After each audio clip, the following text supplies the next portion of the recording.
건강검진에서 요산은 어느 정도로 높게 측정되던가요? 한 7.26? 그 정도로 나왔던 것 같아요. 네, 보통 남성분들의 경우 6mg/dL 이하를 정상으로 판단하는데요. 상당히 높게 나온 수치네요. 흔히 요산이 높으면 무조건 약 치료를 받아야 되거나 통풍이 온다고 생각하시지만 증상이 없고 요산의 수치만 높은 의 경우 당장 약 치료가 필요하지 않을 수 있습니다.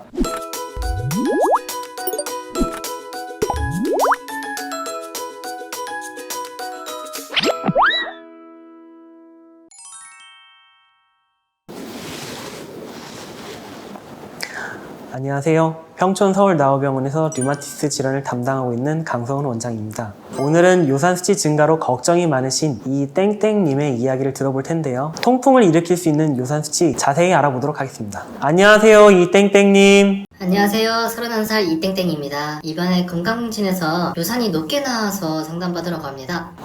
요산 수치가 높으셔서 걱정이 많으시겠어요. 요산이란 체내에서 DNA와 같은 유전 물질이 대사돼서 만들어지는 물질인데요. 과거에 비해 빠르게 증가하는 통풍이 이 수치와 밀접한 연관이 있어서 눈여겨볼 필요가 있습니다. 이 땡땡님은 혹시 통풍을 진단받으셨거나 매우 고통스러운 관절염이나 관절통을 겪으신 적은 없으셨나요? 네, 통풍이 있었던 적은 없고 외삼촌이 통풍이 있으세요. 그러시군요. 통풍은 유전적 소인이 강한 질환 중 하나로 가족 중에 통풍이 있다면 충분히 걱정할 만합니다. 건강검진에서 요산은 어느 정도로 높게 측정되던가요? 한 7.26?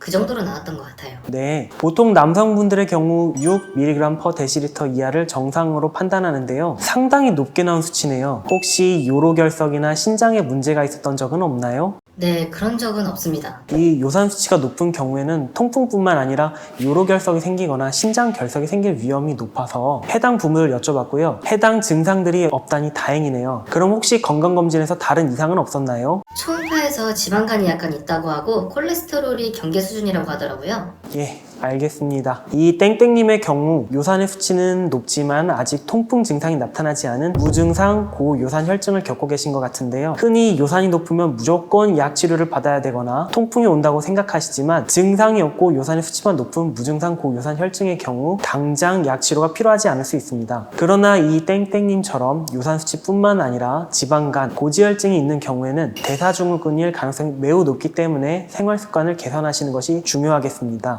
대사증후군은 어떤 질환일까요? 대사증후군이란 심장질환이나 뇌졸중, 당뇨병과 같은 위험질환을 일으킬 수 있는 요소들이 공통적으로 나타나는 현상을 말하는데요. 흔히 알고 있는 고혈압, 고혈당, 고지혈증, 복부비만과 같은 거를 통틀어서 말하고 있습니다. 그럼 제가 통풍이 아니라 심장질환이나 뇌졸중이 올 수도 있다는 말인가요? 네, 단순한 요산 수치의 증가는 꼭 약을 복용하지는 않습니다. 약을 복용함으로써 얻는 건강상의 이득이 뚜렷하지 않기 때문이지요. 문제는 이 땡땡님처럼 다른 혈액검사 이상증도 가지고 계셔서 전체적인 건강 상태가 양호하지 않다는 점이 있습니다. 근데 제가 과체중이거나 비만은 아니거든요? 그런데도 생활습관을 개선해야 될까요?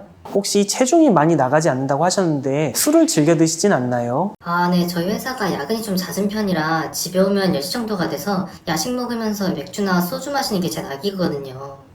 그러시군요. 체중이 높지 않더라도 지방간이 있으시고 고지혈증이 있으시기 때문에 마른 비만일 가능성이 높으세요. 야식을 즐기시고 술을 즐기시는 습관이 이러한 마른 비만을 야기할 수 있습니다. 겉으로 보기에는 정상이나 심혈관 질환, 합병증 발생 가능성이 크기 때문에 관리가 필요하겠습니다. 우선은 지방간의 정도가 심각하지 않고 콜레스테롤이나 요산의 수치가 그렇게 높지 않기 때문에 규칙적인 운동도 하고 적절한 식습관을 유지하시는 것이 중요한데요. 여기서 말하는 식습관이란 살을 빼는 식단을 말하는 게 아니라 저녁 늦게 드시는 야식을 삼가시고 또 음주를 피하고 당분이 많이 든 음식을 줄이실 필요가 있습니다. 우리 몸에서 콜레스테롤 합성이 제일 활발해지는 시간이 수면 중인데요. 야식을 먹게 되면 대부분의 야식이 당분과 칼로리가 높을 뿐만 아니라 식후에 운동하지 않고 바로 잠자리에 들기 때문에 폭발적인 콜레스테롤 합성으로 이어지게 됩니다. 이외에 베리류와 같은 항산화 물질이 들어있는 식품도 자주 드시는 것이 좋고 평상시 물을 많이 드시는 것이 좋겠습니다. 이러한 부분들을 지켜나간다면 통풍을 예방하고 대사증후군 관리에 도움이 되실 수 있습니다. 저의 유일한 낙이었는데 슬프네요.